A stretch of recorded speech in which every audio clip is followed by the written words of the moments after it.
And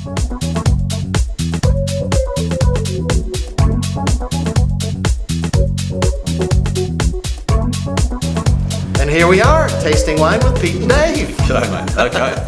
So Good morning, Pete. Good morning, mate. What have we got here? Yeah. Oh, wow. I tell you what, I've only got one white wine today, but it's Fancy a it cracker. being a Sauvignon Blanc. It's a cracker. This is the Catalina Sounds. Catalina Sounds. Sauvignon Blanc, a Marlborough Sauvignon Blanc from 2013. Okay. Now, Well, they're only just coming on stream, the 13s, so they're meant to be. It's meant to be a good vintage, so it'll be interesting. apparently, in New Zealand, the 2013 growing season was a long, warm, very consistent with the weather, not too hot.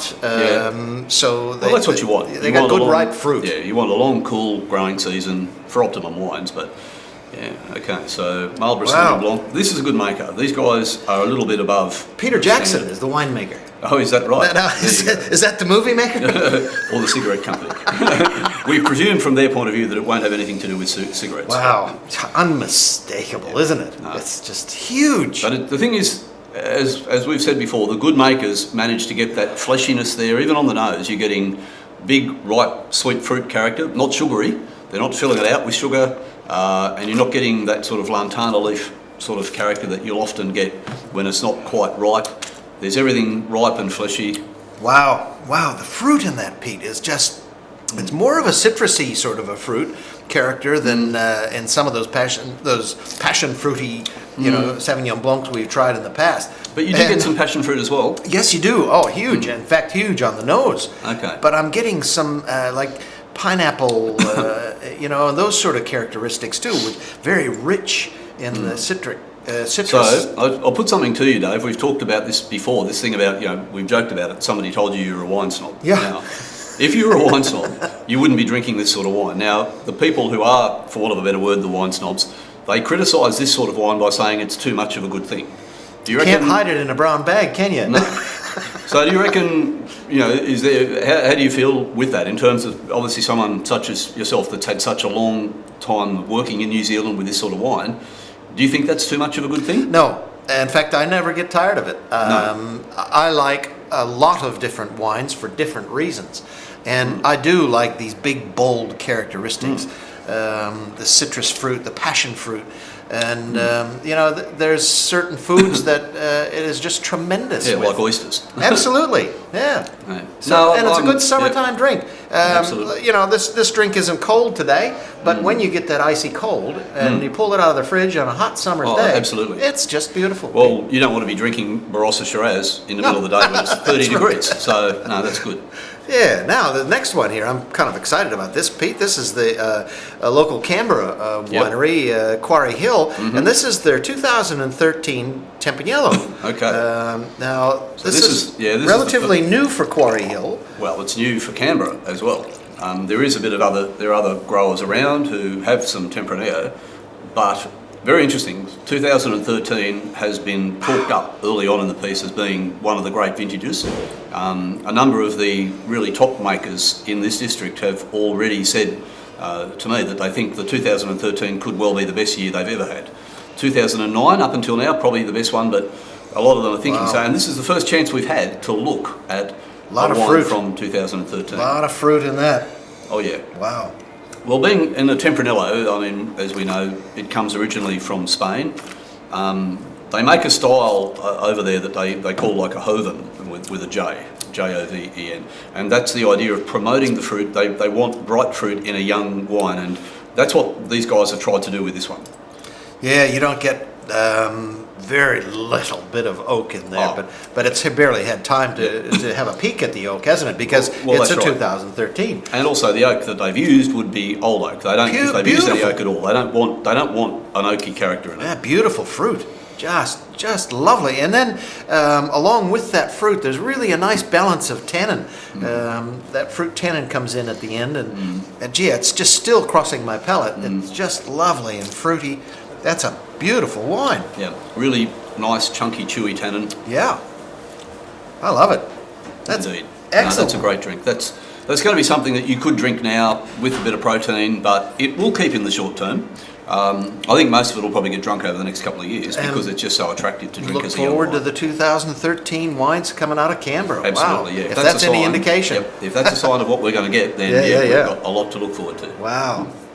Okay, the next one I've got here, Pete, this is Taylor's, good old Taylor's. Been around forever, I think. Yep. And it's a reserve parcel, Clare Valley Shiraz. Okay. Now, this is a 2012. These guys are obviously stalwarts of the Clare Valley. They're one of the biggest makers, if not the biggest, in the Clare Valley. And they are champions of Clare Valley fruit, so... Wow. That's big and fruity too, It isn't is, yeah. A different sort of character, obviously, but there's almost like some smoky, oaky sort of character, bit of yeah, definitely get that smoky smoky barbecue sort of character. Not in a bushfire sense, but yeah, there's a certain, really appealing... Yeah, that chard in the oak, obviously, that they've used here.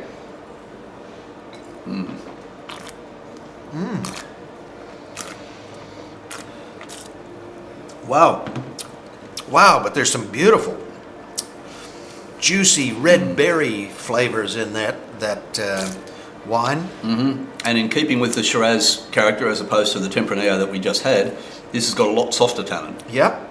And just a little bit of a hint of pepper in that. There's a lot in that. Red fruit, juby sort of fruit, but not exaggerated sweetness. And again, there's nice integration of fruit and oak, but the tannins are quite supple, quite soft, as opposed to the drying sort of chewy tannin in the Tempranillo. You've got here softer, sweeter fruit and softer, more sort of pliant tannin structure. Yep, I thought so. Well. I just get, in the middle palate, I sort of get that little hint of chocolate in there as well, which is really nice. That's offering a full mouthful of flavor. Yep. Absolutely beautiful. No, it's a good drink, that. Yeah, Taylor's. Well, they're very consistent. Yeah, very consistent.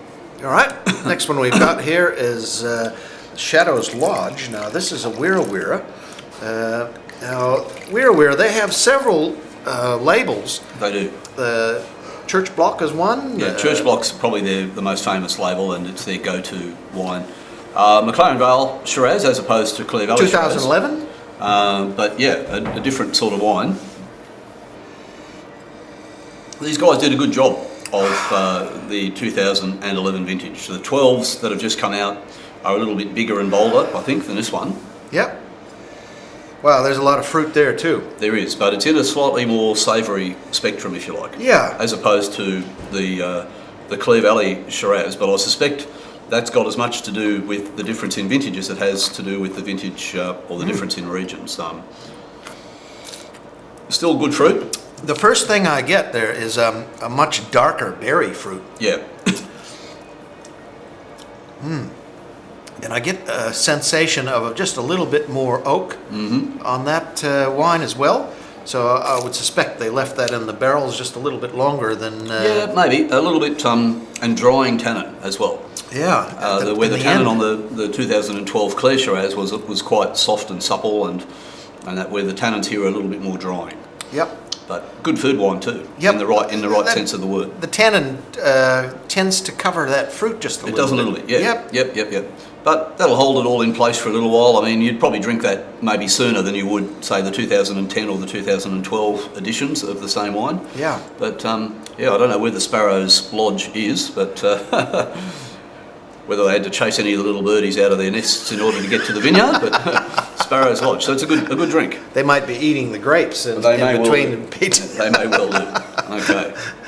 All right, I'm looking forward to this too. This is a big heavy bottle. Yeah. This is the. It's got a couple of medals on here. Now, I understand ladies who shoot their lunch. This is a Shiraz, 2010. From Strathbogie Ranges. So high country Victoria. Okay, very interesting. This wine we wanted to have a look at because it got the top gold medal score in the Shiraz class, 2010 Shiraz class at the National Wine Show. And when you look at that, I think there was something like 92 wines in that class.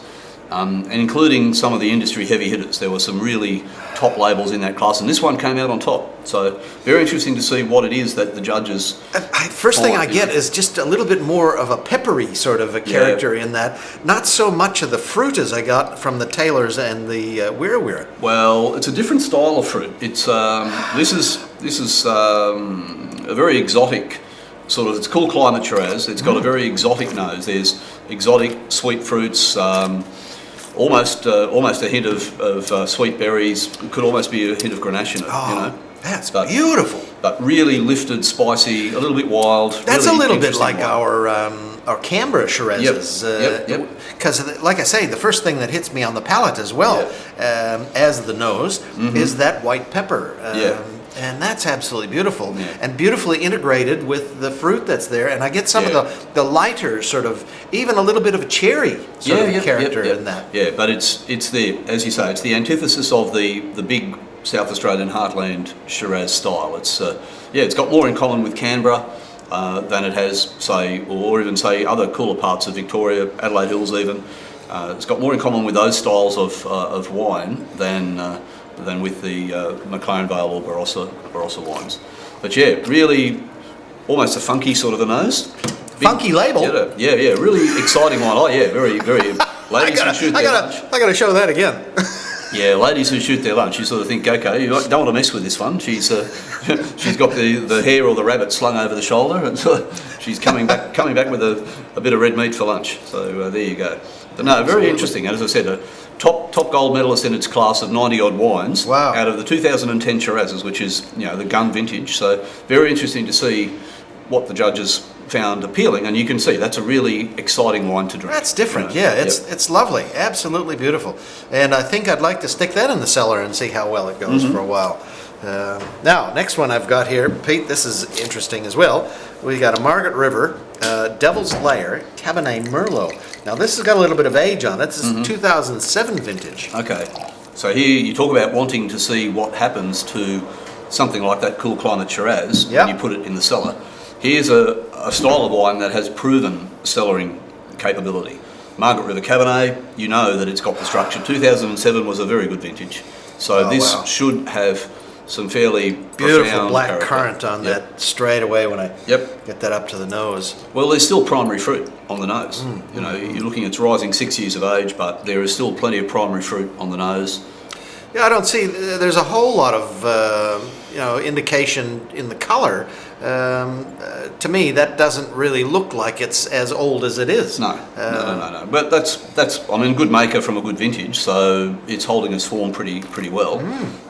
You could buy that and say, okay, well, it's travelling pretty well at the moment, but there's no reason at all why that won't keep for another 10 or 15 years. Beautiful. If you want the mature character. Wow, you're starting to get some of that bottle age character in that wine, and it's just soft across the palate and some good tannin there, but there's some great fruit character and like I said, nice chewy tannin, but it's all holding together well. There's nothing hard about it. No hard furry tannin. It's I mean I guess the slightly mature character starts to manifest itself a bit more obviously on the palate. You don't get a lot of that on the nose, but it's still got a fair way to go. Now, who makes that at Devil's Lair? I'm not sure who the winemaker is these days. Started out, Phil Sexton was the guy who now has giant steps in the Yarra Valley. He was the first fellow to get involved in that, and it was very small then. Then it sort of, I wouldn't say it lost its way, but it got bought into by the Treasury Wine Group, as it is now, that fosters people. But yeah, they're one of the top labels still in Margaret River, and the last couple of years have done very well on the show circuit. So, and I think that's a good example. Their Chardonnays do very well, don't they? They do very well. Well, they're the two signature varieties of Margaret River. You've got your Cabernet on the one hand, usually blended with a bit of Merlot with the top makers, and also the Chardonnay. But the last couple of years, their Cabernets have done well too. They generally fire up pretty well in the show system. So, and you can see why. Very attractive wines. Very good. Great lineup today, Pete. Absolutely, very good, very appealing, and I guess we're getting close to Christmas now, so there's a number of options there. People could buy any one of those wines really in different contexts. They'd all be good wines to have at Christmas time. So. And I tell you what, I'd like to invite you to tell us what wines that you'd like to see reviewed. We've been picking and choosing the wines here every week, and some absolutely fabulous results, but it'd be interesting to hear what you've got to say as well. So leave us a note, you leave us a comment on the either the Facebook page or the YouTube comments section, and let us know what you'd like us to be reviewing. So Interesting to see what we feed. Yeah. We'll have a look and see what we get next week. I'll see you then next week. Thanks, mate. No problem. All right.